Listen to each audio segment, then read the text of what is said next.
Hey guys, in this video today I'm going to show you how you can change your career in 2020 if you want to get a higher paying job, if you want to get a job that's more flexible. Like if you're following my channel, you know that I'm a specialist in finding remote jobs, which are jobs that you can work from anywhere. You can work from home, you can work from the beach, you can work from a coffee shop, or you can work halfway around the world, right? You have so much more flexibility if you get to do that. So obviously if you're interested in that, subscribe to my channel.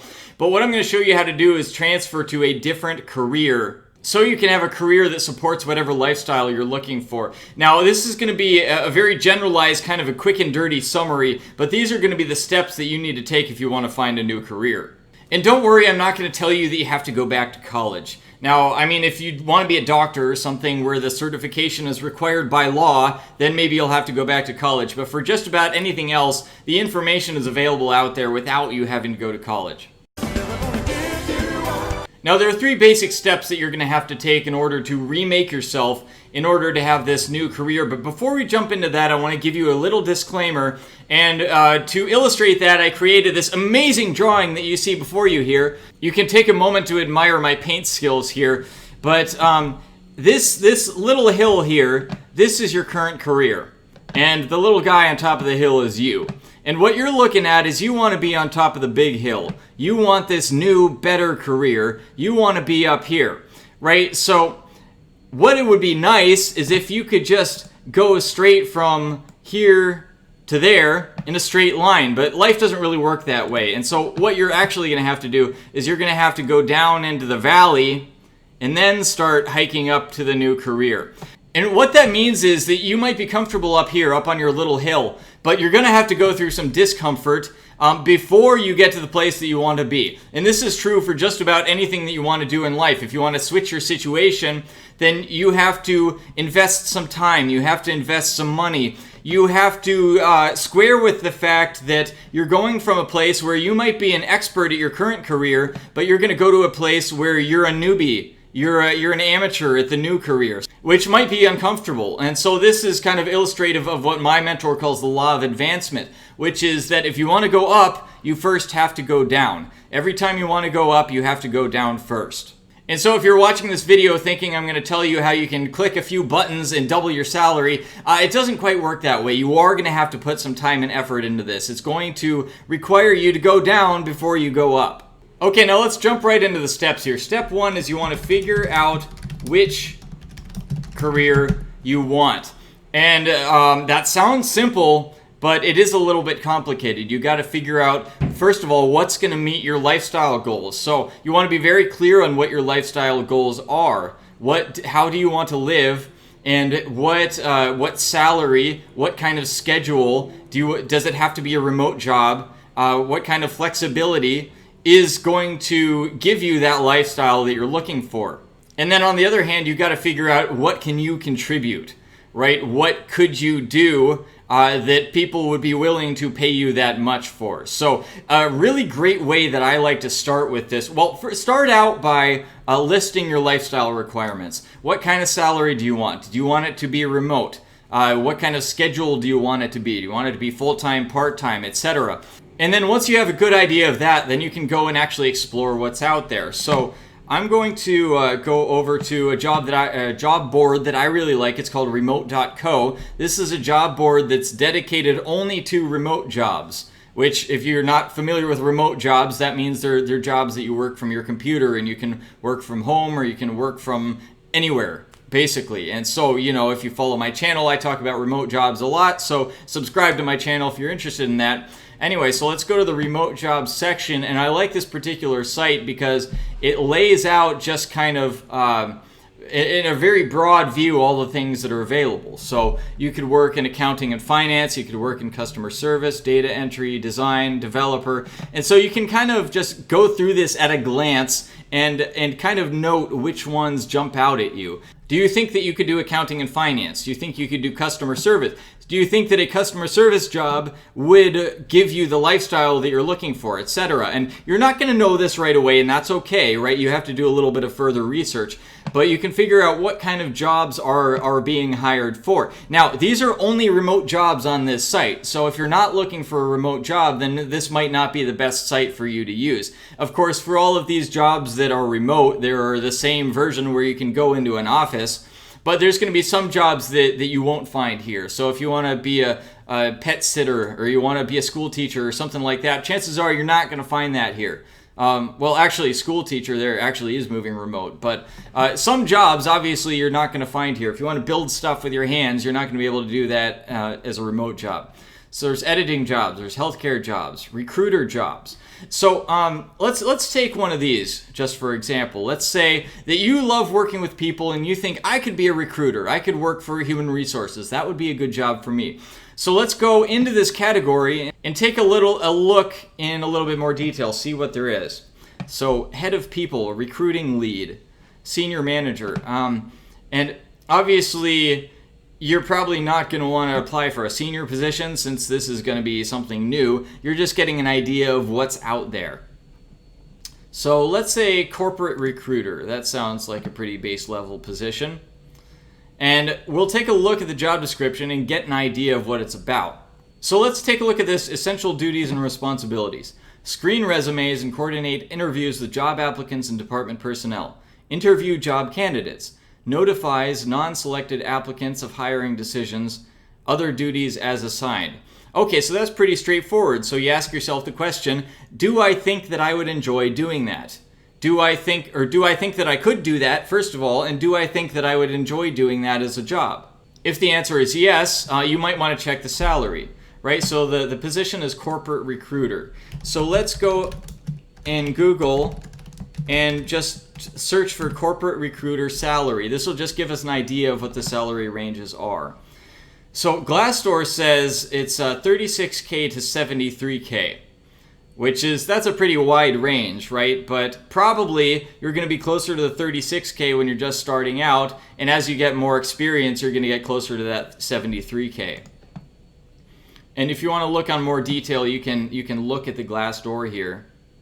And so this tells you the average. The average is $58,000. So, and then you have some for specific companies, right? So Bank of America pays a lot. They pay $75,000 a year. Internet brands, whatever that is, doesn't pay so much.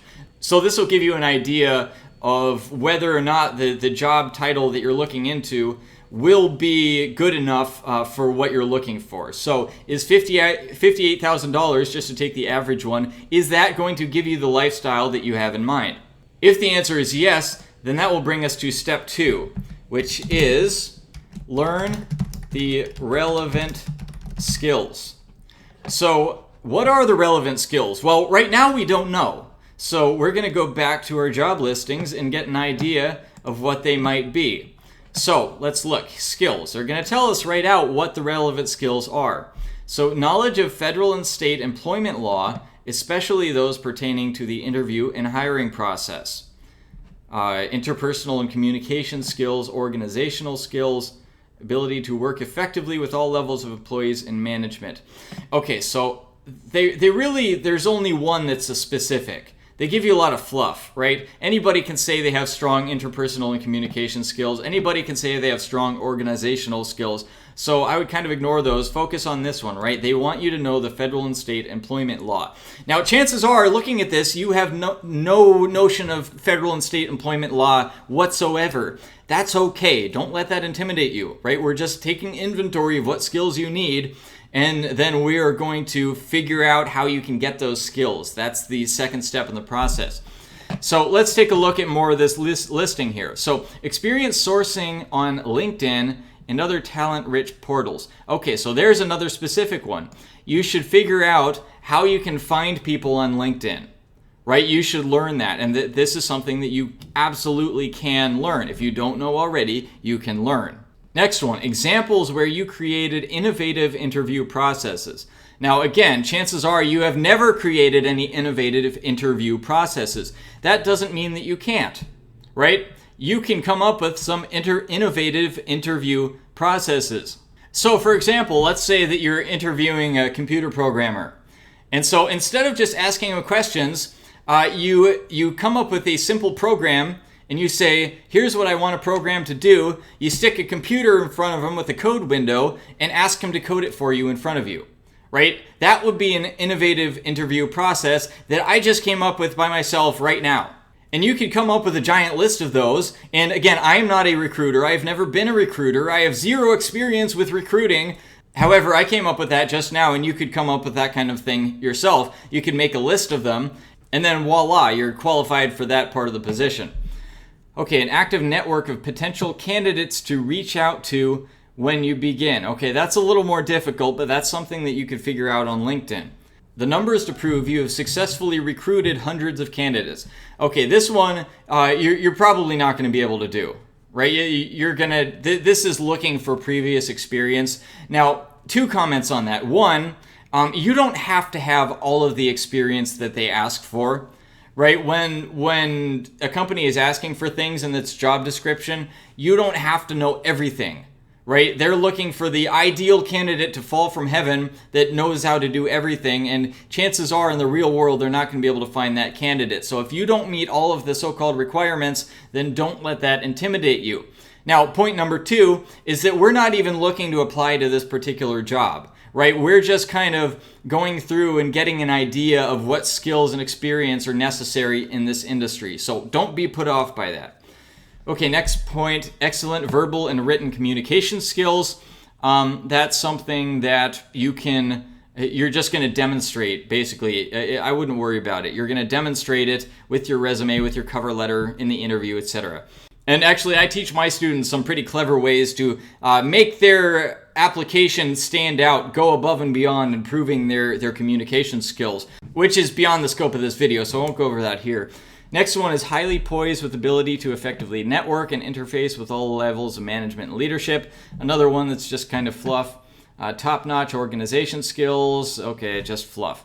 And then if we go down to education, notice that it's at the very bottom of the listing because education is not really important, right? They put it at the bottom for a reason. They don't really care. And notice they say bachelor's or better is preferred. It's not even required, it's preferred. In a lot of job listings nowadays, you're gonna see that it's not even listed at all. It used to be, in the olden days, that you had to have a bachelor's degree in order to get any kind of decent paying position. That's just not true anymore. Employers have recognized that a college degree is really kind of meaningless in the modern economies. So they just don't really care that much, especially for remote jobs, which tend to be kind of on the forward-thinking side.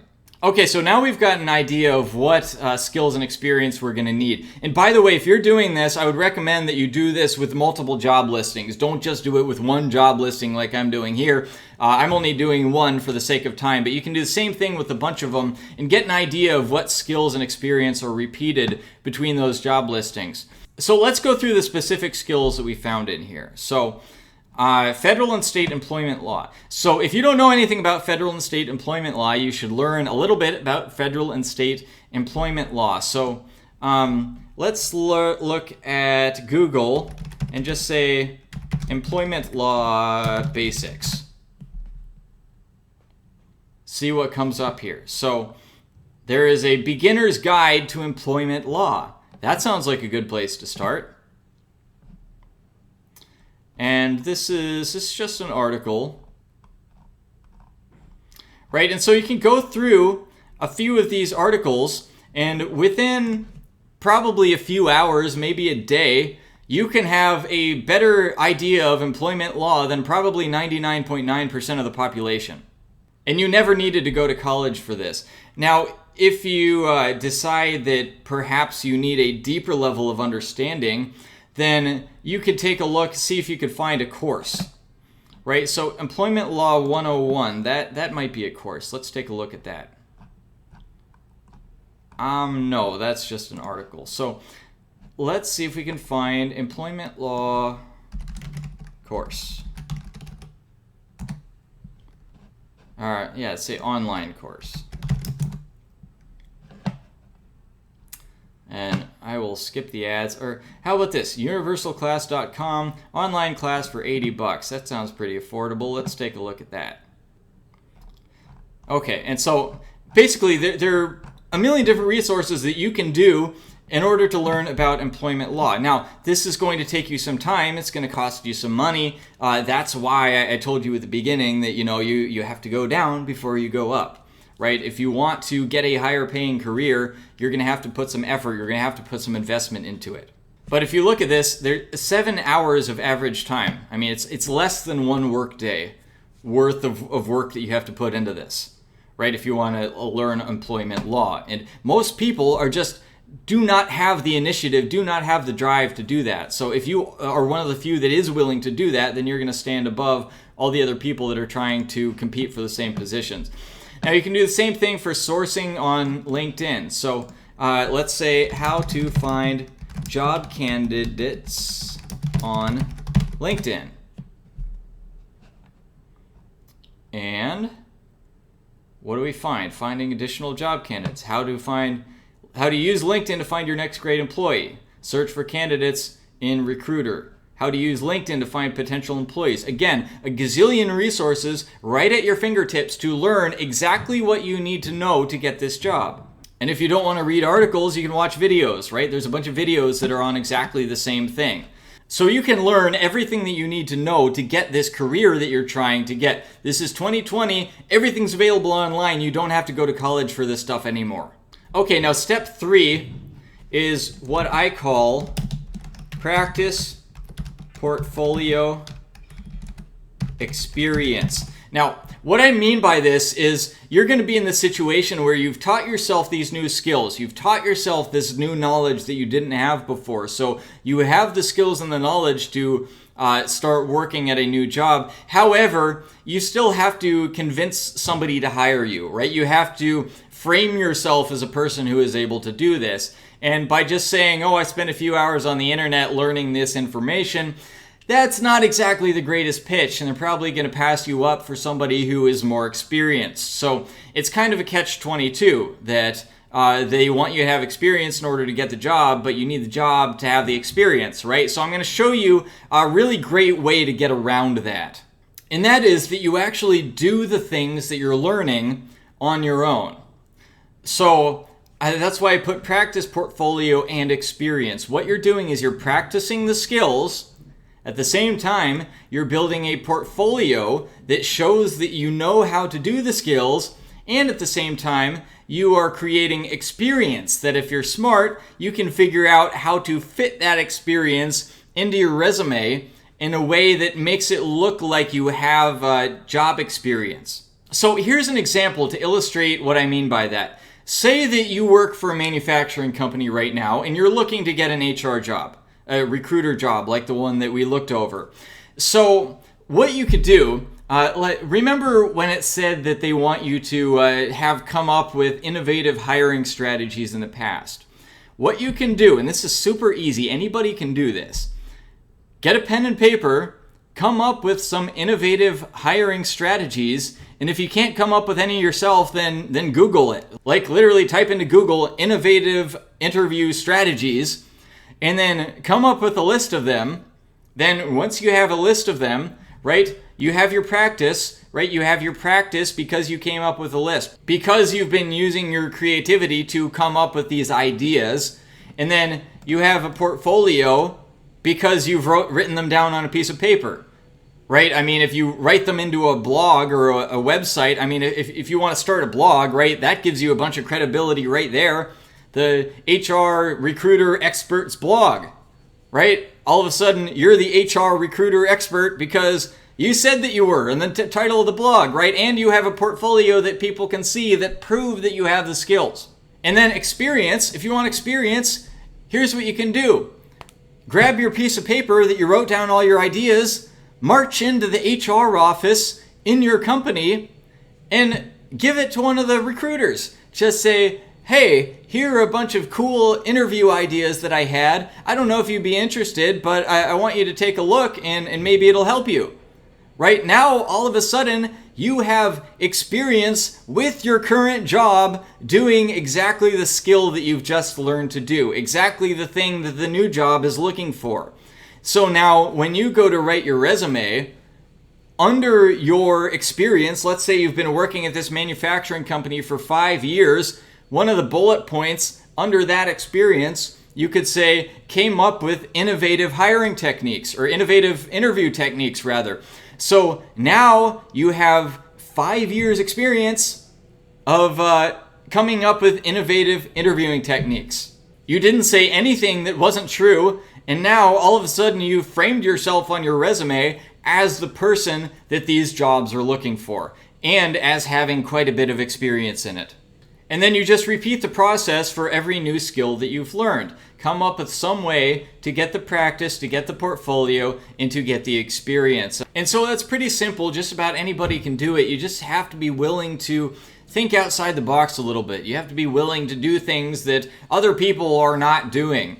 Now, of course, you also have to apply for the jobs, which, if you want help with that, check out the link below to the Expert's Guide to Finding Remote Jobs, which is a video guide that I put together. Again, this is just for remote jobs, right? So if you want a job where you have the flexibility to work from home or work on the road or work wherever you want, then check that out. Again, it's free. I'll put it in the link below. And that will tell you a bunch of different ways where you can find those remote jobs and how to apply to them. And also, if you're interested in having me walk you through every step of the process, literally helping you figure out what kind of job you want, helping you figure out what kind of skills are necessary for the job, helping you figure out how to learn those skills, and then how to apply those skills to your current experience, how to frame them on your resume, how to actually create your resume so that it is positioning you as the perfect candidate that these companies are looking to hire, etc. If you want help with all of that, and with networking, with finding people who can give you recommendations, etc., etc., etc., that's what I do for my students. So if you are interested in that kind of mentorship, well, first I recommend that you check out the Expert's Guide to Remote Jobs. Again, that's in the link below and it's free. Or if you'd like to talk about mentorship now, you don't want to wait, feel free to send me an email at chris@dominatethemarketplace.net. So I hope you found this super helpful. If you did, please do me a favor, hit the thumbs up so YouTube algorithm likes me better. Hit the subscribe button, hit the bell icon beside the subscribe button so you get all my new videos, and share this with anybody else who would benefit from it. So thank you guys, I'll see you soon.